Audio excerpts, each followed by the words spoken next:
Hey everyone, and welcome back to Don't Open That Door. I'm Justin, the guy who cannot follow the map.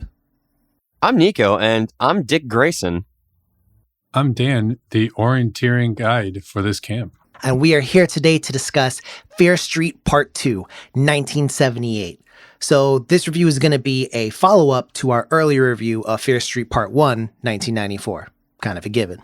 So this was directed again by Leigh Janiak, starring Sadie Sink as Ziggy, Emily Rudd as Cindy, Ted Sutherland as young Nick, because again, we have old Nick in 1994. Could you imagine it's just the same fucking actor?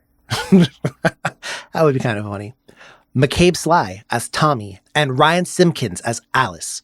So we pick right up after the events of the first movie, which, by the way, if you do need a refresher, definitely check out our review on the first movie at dotdhorror.com, with Dina and Josh taking a restrained and possessed Sam to C. Berman's house in an attempt to find out how to break the curse of Sarah Fear. After some convincing, C. Berman lets them into her house, and she relates to them the story of the massacre of 1978 that she was actually there for, that took place at Camp Nightwing. So, Mr. Grayson, why don't you go ahead and tell us what happened? Well, first off, Bruce Wayne's my dad.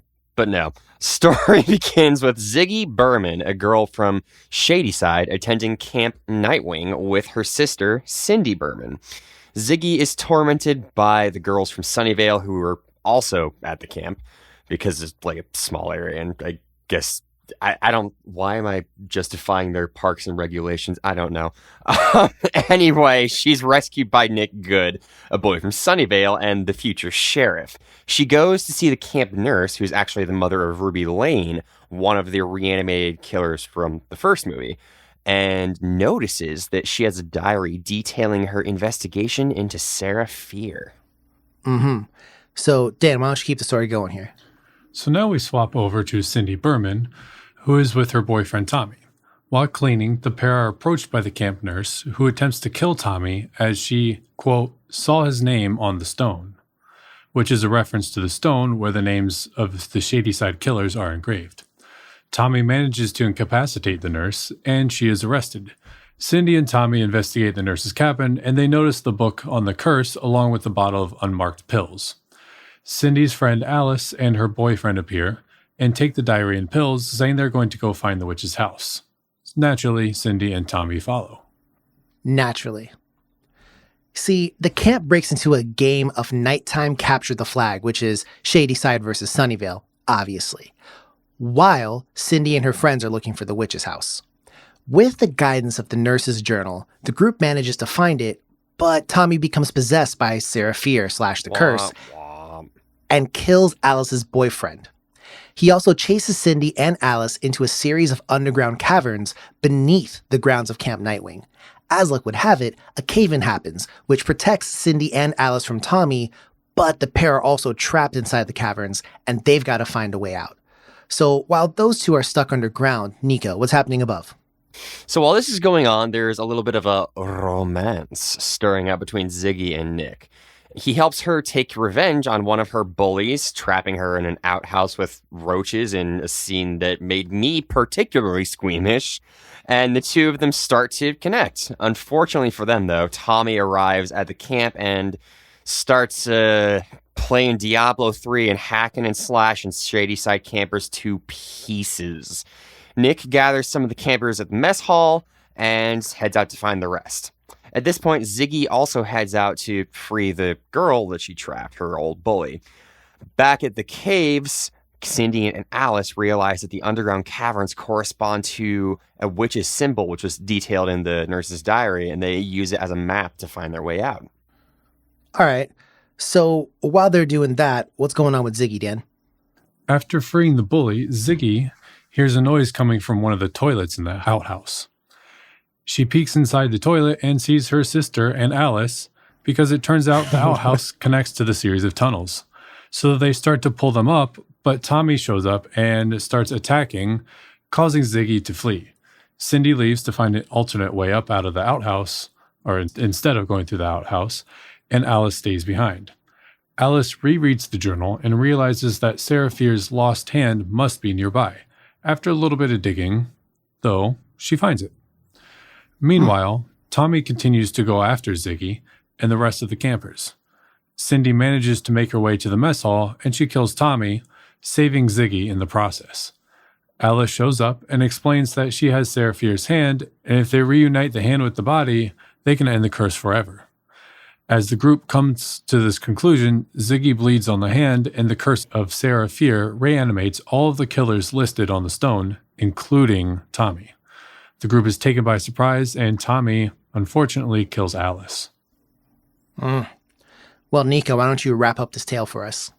Sure. So Cindy and Ziggy run for the grave with the Shadyside killers in hot pursuit. Although hot pursuit really is more like them walking menacingly, but to their extreme misfortune, the grave is empty with a note stating, "The witch forever lives." Cindy and Ziggy are then both killed by two of the Shadyside killers, which leads to the killers, halting their assault and retreating away. Nick then arrives and manages to resuscitate Ziggy, but Cindy doesn't roll a saving throw and she just permadies.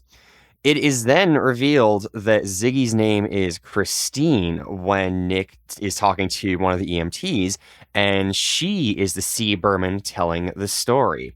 Cutting back to the present, Josh and Dina from the last movie indicate that they know the location of the body, and with Ziggy giving them the location of the hand, Dina manages to reunite the hand with the body. You'll love to see it, folks. However, when this happens, she is warped back to 1666, year of our Lord, and is seemingly in the body of, oh God, Serafir.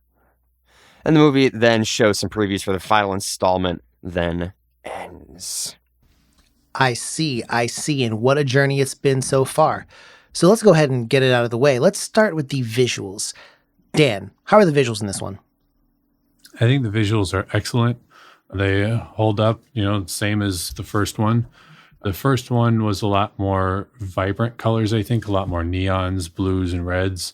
This one was a little bit more, a little darker. Well, granted, a lot of the movie took place at night, but also a little bit more subdued, I think, which I also think fits the year. This takes place, 40 some years ago, and in a lot of modern films and a lot of modern just things, even when you watch like Twitch streamers and stuff, there's a lot of neon colors, bright purples and pinks and blues, which I think fit the 1994 kind of one, even though that's not like 2021, but still a little bit more modern than what the 78 is. I think that the color grading and everything kind of helped match up with the time frame of the movie as well. All right. I definitely agree with that. Nico, how's your take on it? I am of the same mindset. Honestly, this looks like what I imagine people... How do I say this? This is what I imagine a perfectly upscaled original Friday the 13th could look like if it was done in today's technology.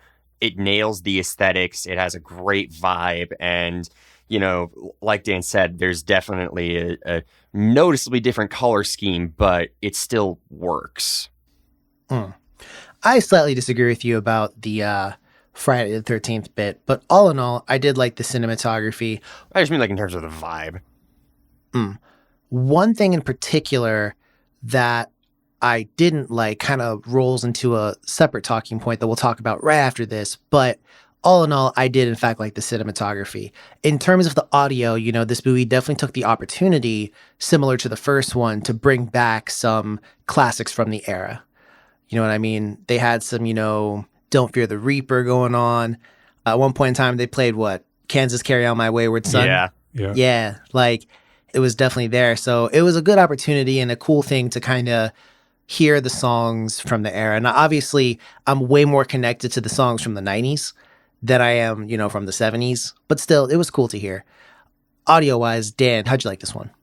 Yeah, I mean, you said it already with the soundtrack, and I think audio quality was pretty great. I mean, just up to par. Sound effects were great. The squishing sounds as people died was a nice touch. And,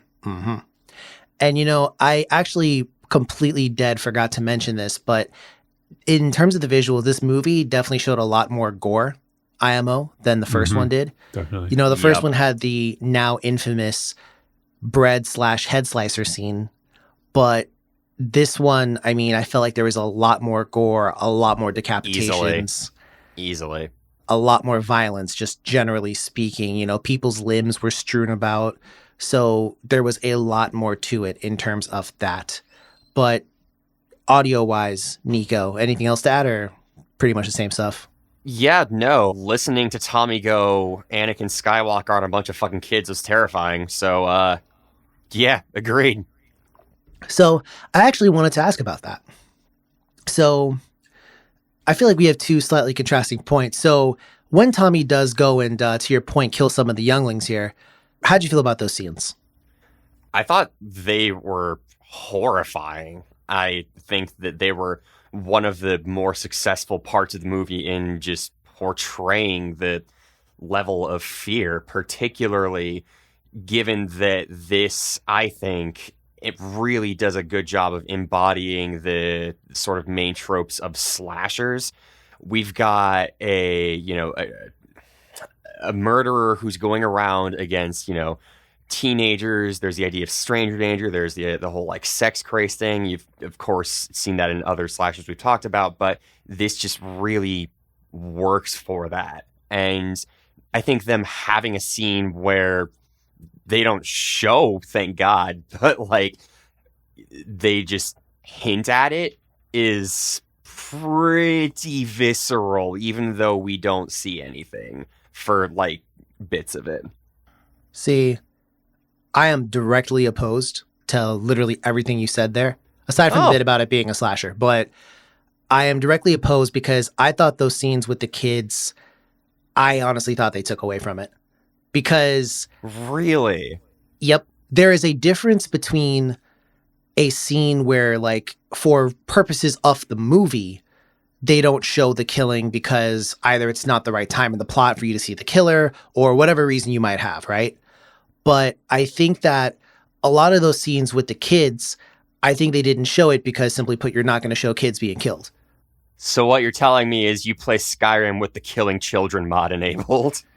No, I just don't want to because I'm not A, a sociopath. But B, I feel like, I don't know, like them constantly cutting away and just like leaving it up to my imagination or whatever. I personally didn't find it to be any scarier. Like, I thought they shouldn't have even bothered killing the kids if, that was going to be the way they were going to do it. I am shocked to hear this coming from you. I thought they shouldn't have even done it because I think in past movies, when they have killed off kids, I think it's largely been when the monster or whatever is still largely unseen. Like, for example, when we reviewed Jaws, Jaws killed off a kid or whatever like that at the start, and they didn't really show it. There was like blood in the water or whatever. But in that instance, I think it completely fit the profile of the movie. I think it completely fit the MO. And even if that had been an adult in the scene, I think they would have been killed the same exact way. Like, I don't think there was them being a kid didn't change the movie simply because it was a child. And in this one, I can't really say the same. So I personally didn't necessarily really like those scenes. But Dan, let me get your take on it. I mean, I err more on the side of with Nico because they didn't show the actual kill, but they got way closer to showing it than something like Jaws. And Jaws just kind of shows you that there's blood.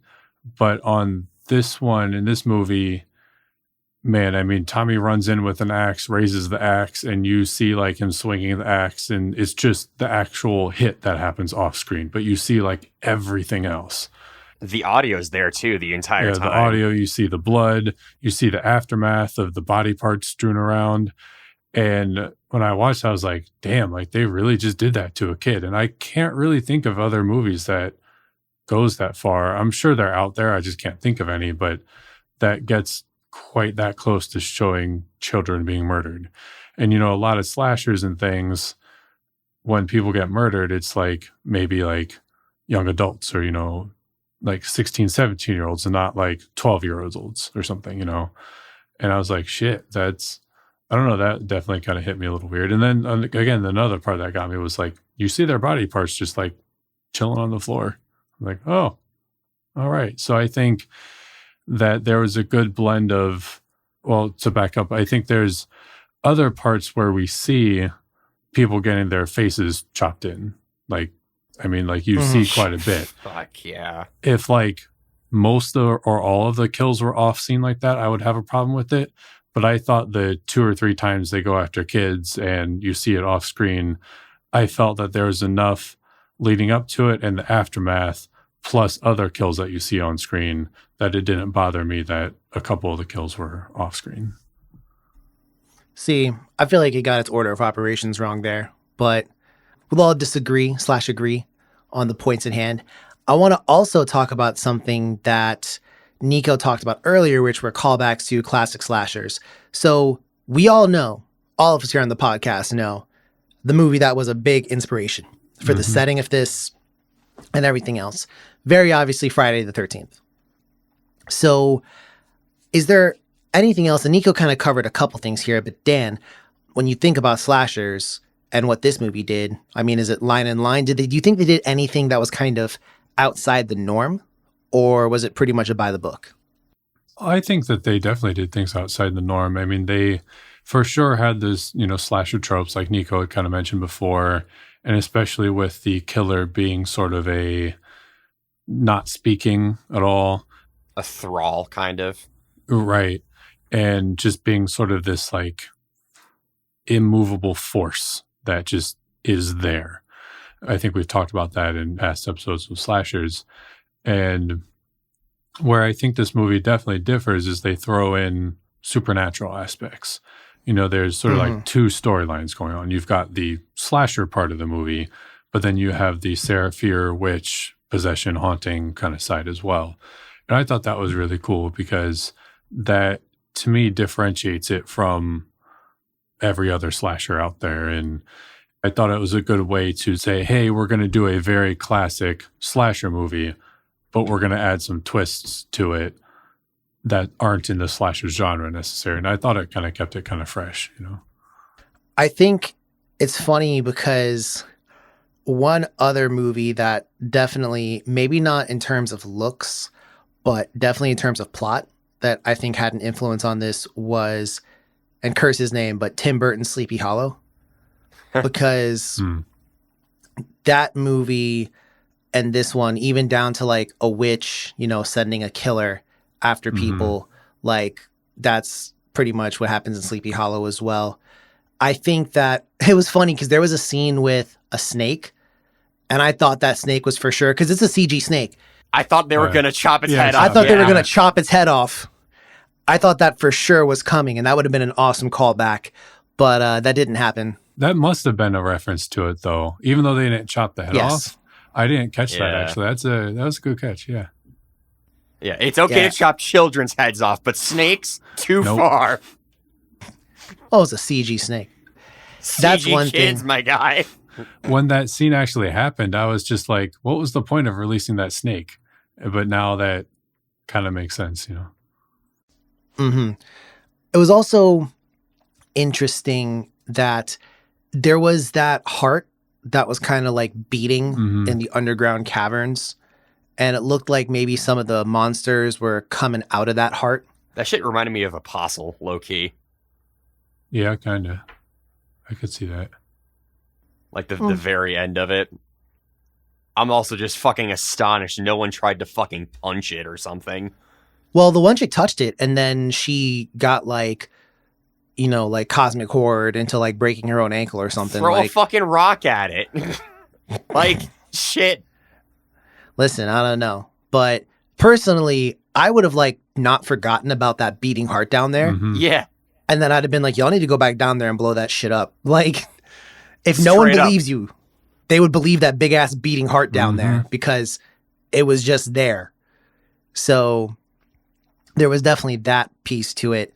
And to take it back to an earlier point that Dan mentioned, I definitely agree that, this particular killer draws a ton from, the classic, like Michael Myers, Jason Voorhees, like definitely the same, even down to, like putting on the little something to cover your face. Although, to be fair, I think that's how he appeared in the first movie, actually. that is how he appeared in the first movie. He had the bag covering. But it's funny because there's another killer, that the one that stabs up Ziggy, he's wearing like the Michael Myers outfit. His mask is different. Yeah. But he's wearing the Michael Myers outfit. Mm-hmm. So this movie definitely wears his inspirations on its sleeve as far as that goes. Yeah. You know the scene when, is it Ziggy who attacks him with the bag and gets the bag on his hand? Yes. I remember. Yeah. When he puts the bag on, or when he gets the bag put on his head, and he turns around and you like see him with the bag and you're like, oh shit, that's the same. I was kind of waiting for that the whole time. I almost felt like a superhero movie, like when you watch like the Marvel Netflix shows and you go through a whole season of like, you don't see them in their real outfit. And then, finally they got their outfit on the end of the last episode. Yeah. Like, oh shit. Like fucking Daredevil. Yeah. That's how I felt. There was a really small piece of that actually for me when he's leaving the nurse's cabin and he grabs his, like his shirt that he's putting on over, like his plaid joint or whatever, as like lumberjack type shirt. I was like, oh shit, that's the shirt. Mm-hmm. And then like when he grabs the axe and he has the shirt, I'm like, oh shit, that's actually pretty cool. So I like that. Now let's quickly talk about the end here. And there's two things I want to talk about. First is something that I did not like. So the movie kind of, at least in my interpretation, it does like a little, very tiny kind of like gotcha, because we have two sisters. We have Ziggy and we have Cindy. So you're talking to C. Berman. So your assumption is that you're talking to Cindy. And then at the end of the movie, it's revealed that obviously Ziggy's name is Christine and she's the C. Berman you were talking to. And Josh is even like, oh, it was you. And I'm sitting here like, well, that's a really unrealistic way to tell a story. I don't think so. Well, think about it. I'm talking about from like Ziggy telling the story to the two of them. Unless she told it entirely in third person, she would have had to have used like the words my sister or I or something like that would have indicated who she was. Like that would have happened at some point in the telling of the story, unless you entirely told it as Cindy did this. Ziggy did this. Yes, but the movie is like that flashback. It's not like we're not being actively told the story. We're not Dina and Sam. Or Josh. Josh, yeah. But the characters who were actively told the story were confused. And then I thought it was kind of dumb because from the viewer's point of view, it was like blatantly obvious who she really was as a child. Like one sister has like really orange hair, just like the character, and the other does not. Personally, I thought that was kind of dumb because it wasn't really any kind of mystery at all. It was like, oh, it was you? And I was like, well, yeah, obviously it was her. And like any way you want to look at it, it was obvious. But I guess I just wanted to, was I the only one? Yeah, I mean, I don't feel quite that strongly. I get what you're saying, but Ziggy's hair is bright orange, except C. Berman's hair is very dark burgundy, which could be like hair dye, it could be anything. Like, I don't... As someone who uses hair dye. It's not like a bright orange kind of color. I didn't think it was that obvious. One of the reasons why I didn't really feel any kind of way about the gotcha reveal is, for whatever reason, I just like didn't register that her name was C. Berman. Like I knew that, I just whatever.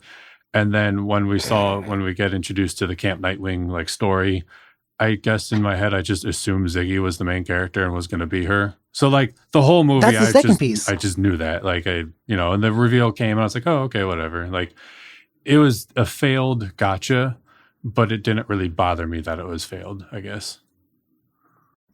And I guess the second ending piece is now, how do you feel about the fact that, so we've got, Dina finally reuniting the hand with the body, which, kind of according to the mythos and what they've learned so far, should end the curse. But instead now she's kind of been transported back to 1666 and she's, there now. How do you feel about that? Where do you think it's going to go? I have an idea. I think we're going to get the ultimate crossover with D and his left hand and Sarah Fear and her right hand. Oh, shit. Who would win? And Who it's would just win in a going to fight? be like D or Sarah Marvel Fear? vs. Capcom up in this bitch. Is it confirmed the right hand? Or is it battle of left hands as well, possibly? I don't know. It's possible. I don't remember which one it was. Yeah. Listeners, go and tell us in the comments. I don't know. I feel like D's hand can talk shit. So it's going to get bonus points for talking shit the whole time. It can talk shit, yeah. But, Dan, I want to know, where do you think this third one's going? I'm really interested to see this third one because in that preview, we saw a lot of the same actors as well. Like Ziggy, the actor who plays Ziggy is there. The actor who played, I think, Tommy, was there too. Or at least one of the guys. It was Tommy, yeah. What was her name?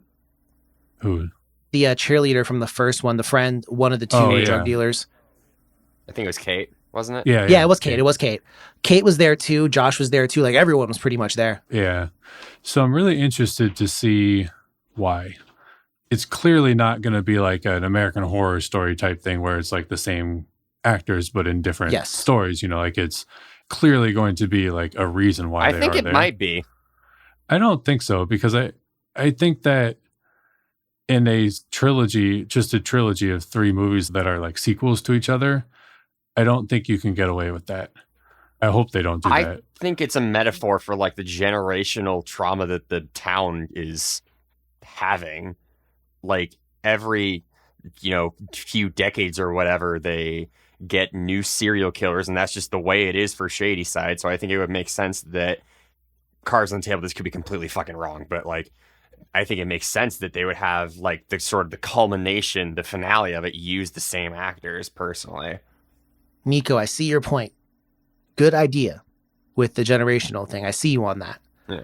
But there was one scene, and again, I could be dead ass wrong on it, but there was a shot with Josh, and the look of shock on his face, it made me almost think that was the Josh from the 90s. And again, I could be dead ass wrong about it, right? Like I could be certainly wrong, but that was my interpretation of it. None of us have seen the third one as of this point, for the record.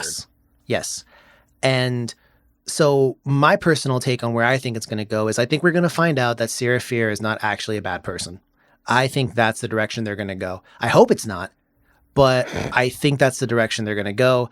If I follow the themes of this movie correctly, it's probably some dude behind it. And I say dude, I mean a man. And Sarah Fier got basically put up as this bad person, but in actuality, she's really not. And it's something else going on. Because that's my personal take on it, but we'll have to see. We will have to see. I think you're kind of right on that. I feel like maybe Sarah Fier at this point is bad, but she'll be like justified for being bad or something like that. Maybe that. I wonder if Nick Good has more connection to it because... So... Yeah. I didn't want to say it. This is another theory of mine. So... First off, I was disappointed that the dude, the janitor from the first one, the guy who was in handcuffs and they passed him the lockpick. Yeah. I really thought he was going to be a camper. I really thought he was going to be. Well, hopefully. Otherwise, that would just be a completely dropped plot point. Mm-hmm. But I really thought he was going to be a camper because he has to know Nick. And Nick is like the prodigal son returns. And they made like a little bit of a deal about that. So I'd be curious to know like where he fills into all this because I was waiting for him the whole movie and he never showed up. At least I don't think he did. So there's that piece to it. But you're definitely right because they talked about how the whole legacy thing and, so you're right. They did hint, like really harp on that family. And it's interesting because he's from Sunnyvale, but he's the sheriff of Shadyside. Yeah. So that is interesting about why he's even in that town. Well, I found it interesting too that when Dina was trying to say what do we do? What do we do? Adult Ziggy was like, just don't tell Nick. Don't tell Officer Nick or whatever. Which, at the end of the Camp Nightwing story, we find out that Ziggy tells Nick what happened and Nick refuses to believe her or whatever. So she feels betrayed. Right. But I felt like that was kind of a weak excuse for the reaction. I don't think he refuses to believe her. Well, I think he just says what the officer wanted to hear. Yeah, you're right. I do think that he believes her, but he doesn't do anything about it. And so she feels betrayed. Yeah, sure. But I thought that was kind of a weak excuse. Or like if that's the reason, if that's the only reason, I feel like that's kind of weak. I feel like there should be more reason for him to be involved or skeptical or whatever, if that makes any sense. Would you tell the cop about it, though? That particular one? Yeah, like, would you explain the curse? Oh, if I was Nick? Yeah. Oh, absolutely not. No. Right. But, and this is the unfortunate piece, because both Alice and Cindy died, I'd have been like, yo, go down there and check it out for yourself. Mm-hmm. Like, I would have literally been like, go down there and peep the heart. Yeah. See what's going on with that. Yeah. I guess what I'm trying to get at is clearly adult Ziggy Berman knows that Nick understands and knows about the whole witch curse thing, because he's the one that passed her the note saying it happened again. So for her to still be like, do not tell Nick about this, makes me think that there's something more sinister with Nick happening, aside from, oh, you kind of betrayed me sort of when we were kids, you know? But that's a good shout. I think that another thing that I was kind of curious about, and I'm going to just chalk it up to just like trauma and anxiety, the way that, you know, C. Berman lives her life. She's got like 1 trillion alarm clocks. She's, you know, like everything is right rigorously on a schedule, you know, that kind of thing. She doesn't really seem like she leaves the house all that much. So although she probably would need to for some things at least. But how does this one stack up to the first one, in your opinion? Is it as good as, better, worse? What do you think, Nico? I think it's better, personally. I had an absolute blast watching this one, and I think it is something that could even stand on its own, like outside of the context of Fear Street. Like if you just happen to be on Netflix, I don't think you would have a bad time if you just watched this accidentally instead of the first. I think you would still have a blast. So I thought this was way worse than the first one. I don't think it stands on its own. And I think that if you accidentally clicked on this, you would pretty much be confused and walking into a somewhat substandard film. All right, but Dan, well, we got a gap between us here. Maybe you'll fill it. Well, I'm kind of in the middle. I definitely enjoyed this movie, but I didn't think it was quite as good as the first. But I still thought it was a great movie. All right. So real quick, I texted the two of them earlier saying, like, this is one of the best slashers I've seen. And now it's just... well, I mean, hey, listen. No, you are but one man. I am but one man. It's just funny to me. I don't care. It's been a minute. It's been a minute since a good old-fashioned Justin, Nico disagreement. It's been a minute. Yeah. But what's your probably favorite character in this movie and favorite scene/kill? Because I want to go through that, and then we'll go through the bad about like anything negative that we maybe haven't touched yet. But first, let's go on the favorite stuff. So, Nico, favorite character, favorite scene/kill. My favorite character is Ziggy. I think that Sadie Sink, it's her name? Yeah, I think Sadie Sink is a great actor, and she gives a similarly just fun performance that she did in seasons 2 and 3 of Stranger Things. And my favorite scene/kill, I think, is just the first one when Tommy is possessed for real, and we just get the full frontal view and like intense sound effects of the axe just going kerplunk in dude's face. I forget his name, but it just kind of, it took me by surprise in a way that I wasn't expecting, and I was just very pleasantly surprised. True enough. That was Alice's boyfriend, right? Yes. Yeah. Yes. All right. And Dan, how about you? Favorite character, favorite scene/kill?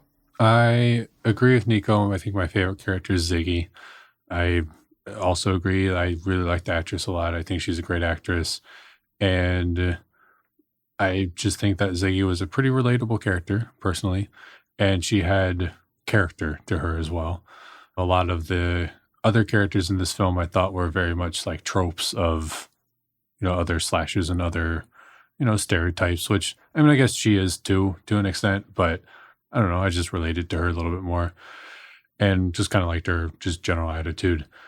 Favorite kill. This one might make Justin kind of mad, but I think it was one of, and I hope it doesn't put me on a list, but one of the child kills, just because I wasn't really expecting them to do that. And it kind of made me feel some kind of way. And then again, to especially see the body parts just like strewn about, I was like, oh, all right. Okay. They did that. Was it the one with the kid with the glasses? That part fucked me up. Yeah, that was, I'm going to say both kills. I'm going to change mine to that one. The kid with glasses, just because it shocked me first time. But then the second kill with the two kids, that's, I think, the part where they put the body parts everywhere and whatever, I think. Mm. Mm-hmm. Let the bodies hit the floor. I go back and forth on this a lot, but RIP, but also well done. Thank you.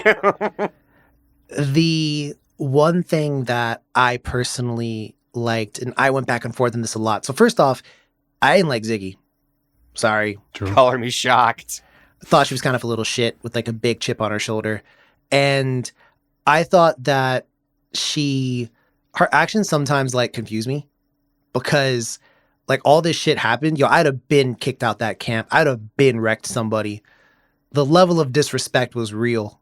And I think they needed more Shadyside backup because the impression I got from that football rally in the first movie was that like the Shadysiders weren't about to take no shit. They rolled fucking deep, yeah. Yeah, and they're still deep in this encampment and no one gives a shit about what's happening to one of their own. And I was like, that's not the impression I got from the first movie, but whatever. And then I think it was very close. There was this chick, and I forget her name. She was this hippie chick who just I liked her too, yeah. In the movie, she just like smoked a bunch of weed and got it on with the one dude, like a camp counselor. And I knew it. I knew she was about to die, bro. It's like the classic, if you have sex, you're about to die. Yep. And they did kind of, like invert that trope or whatever, because obviously Cindy dies, someone who, like never really had sex. So that was like a flip of the list, so to speak. And Tommy was a virgin. Yeah. Yeah, he was. But I think particularly with the final girl trope, the Cindy was I just bring it up because they mentioned it like a few times, like your virginal boyfriend. Oh, I thought, believe it or not, I thought they were gonna like have a reveal where he was like dicking down her friend or something like that the whole time, bro. I swore up and down because they were like really insistent on like your awesome, perfect boyfriend, and like the way that like she like he was trying to grab at her ass and like for a little bit, and then she was like, "No, remember what I told you?" He's like, "You're right." And again, it was like playful, but it was more so like I was like, man, I wonder if they're gonna do the thing where, and I'm kind of glad they didn't, but it was like where it's like, oh, like the boyfriend you thought was super loyal to you was actually just like a total asshole the whole time. So I'm glad they didn't do that, and it did kind of reinforce how the curse gets even the best of people. So I did like that. But long story short, my favorite character was Cindy. I thought she really reminds me of someone who's really trying to work hard, really trying to get out of it, and the world just tosses her shit and she still tries to be positive. I have been in that situation where you saved up for all this money. This happened to me one time. I saved up all this money for like a jacket. Like I spent forever saving up for this jacket. And then this dude basically just like first opportunity, he literally spray painted my jacket and told me it wasn't a big deal. And like, I was so fucking angry, dude. I literally swung on him. Like people, like the supervisor was like, oh, like you don't understand. It's not a big deal. I was like, fuck you. It's a big deal to me. You don't know how big a deal something is to somebody unless you've been through their shoes. And her whole thing with the polo, I thought that was super, like I was right there with her for that. Like, I was like, fuck, I know the exact feeling of that. Or like, even like you get like a fresh pair of kicks, fuck, like you scuffed them and like you angry at the world, you angry at yourself. Like you're trying to figure out how that shit happened. So I totally feel that. And I also like the fact that she's a good, genuinely good person trying to do good things. And I like that. I just liked her. So there's that. My favorite kill was with the girl, the hippie girl. She stepped out there, blow, insta kill. I really, really, really enjoyed her kill scene. And I don't know what that says about me as a person, but I thought it was really cool, personally. But now it's time for the what would you do? So, y'all want to be camp counselors or campers? I want to be a camper. I have enough responsibility as is in real life. Dan, camp counselor or camper? Camper. All right, I'm going to be a counselor. Oh. So... We're fucked, So, Dan. Yeah. Whoa, I'm a great counselor, first off. But no. So, y'all two are campers, I'm a counselor. So, where y'all from, Shadyside or Sunnyvale? Shadyside. Shadyside? All right, I wanted to say, if you want to be from Sunnyvale, I'm cutting off the podcast right now. But you're a great counselor, though. Yeah, exactly, bro. So, basically, everything kind of goes as normal. And we get to the point where everyone's like, oh shit, there's a killer. Everyone gather in the mess hall. So at that point in time, would you ever leave the mess hall or would you just stay there the whole time? Probably stay there the whole time. I mean, yeah, that safety in numbers. Now that I think about it, I feel like camper is going to be pretty boring for this. Yeah, I would just follow whatever the counselors told me to. Yeah. So let's now say that the counselor's like, hey, I got to go find something. And then they're like, yo, come with me real quick. Like, you got to come with me. And the counselor gets murked, so you're out there in the woods by yourself. How would you try to avoid the killer? Or if the killer happened to burst onto you before you could make it to the mess hall, how would you try and avoid this killer? What would you do? I'd probably die. So am I just running? Am I just avoiding? Is that it? Well, you can fight back if you want to. How do you stop from dying? So my only goal is to not die. Is that right? Correct. You just I want to pull out my ancient katana that I have with me. I would hide. Like, you know that scene in Lord of the Rings, Fellowship of the Ring? Like near the beginning? What I think it's the first time you see the Nazgul. And they're like... Yeah, when they're on the road. Yeah, the hobbits are like hiding underneath the... One like, more behind step. the dirt thing. That's what I would do. I would just like find a really dope hiding spot and I would just fucking hide. Just cover myself in leaves and just dig a hole and just lay there. That's actually pretty legit. He probably wouldn't find you. Yeah. Nico, you want to take that back about being dead, or are you just going to go with the dead here? Oh, no, I mean, see, the thing is, I wouldn't think of that. So I would die. All right, well, let's say you were, I'm going to reincarnate you as a counselor. So me and you are both counselors, and they're like, yo, there's an axe killer out there. I'm like, yo, Nico, come with me. We got to go save the rest of the campers. Yeah. So what would your plan of action be? So I'm loud as fuck, and I would be, I think, good at just calling everyone back and getting everyone just rallied to the mess hall. That's what I would try and do. But once they were there, bet your fucking ass I'm grabbing me a shovel. Yeah. And like, let's fucking go. All right. That's fair enough. So yeah, I feel like this was kind of just like, at the start at least, is kind of a generic joint because you can technically kill the dude. He is still human up till the revival, but by that point in time, it's just the fools left back, people trying to save the town and whatnot. Nah, we out. We're on that bus. If I was a counselor, I would go to the archery range and stock up on the fucking bows and arrows and give all the kids bows and arrows. And we would be we would be doing the fucking what was it, the British soldiers? You know how they have like the two lines? Yeah. The guys kneeling down and standing up. I forgot what that's called. Yeah, that's what we'd be doing. Oh, shit. The old-timey Rudy Tooty point and shooting. Dan's got the regiment on deck. Yeah, so fucking Tommy ain't coming close. Then you get in the shield formation from 300. Hold the line! Yeah. All right, that's fair enough. So now I want to go ahead and take a quick look at the critic review here. Well, that's interesting. So this one's sitting at an 88% fresh from critics, and we have an 80% from the audience. So I want you to give me your score, some of the good of this movie, and some of the bad. So Dan, I want you to go ahead and start for me. So good things. I still, similar to the first one, enjoy the sort of universe that they're building and the lore and everything around the films. And I'm excited to see where the next film goes. And as I watch this movie, especially the first, 30, 40 minutes, there isn't a lot of like horror part of it. And it's a lot of like world building and stuff. And I was just getting excited about the idea, like we kind of talked about previous in the last episode about it, about like a universe sort of built out. I just think that's a really cool idea. And I keep getting excited about it. So that's one of my favorite things about this series trilogy. The bad things, I kind of wish that we had gotten a little bit more draws in from the first movie, similar to what Justin said with the janitor and just like a couple little things like that. I kind of wish we had seen, and then sort of that failed gotcha near the end. But overall, I didn't really think they were that big of a deal to me. My score, I would say, I agree with the audience. I'd say an 80. I definitely enjoyed it. Could have been better, but I had a great time watching it. Go ahead, Nico. Okay, yeah. Basically, so everything Dan just said, give a 1-up mushroom to that because I just really enjoyed it. I didn't have any like complaints as I was watching it, but as after talking through with y'all, like, yeah, that bit about like, what, you mean it was Ziggy the whole time? Surely no, you jest. Like, it is a little bit contrived, but I thought it was harmless. I had a blast watching this. I'm giving it an 89.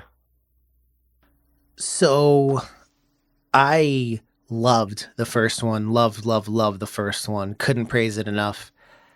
And I think this one sorely lacks a lot in terms of the spirit of the first.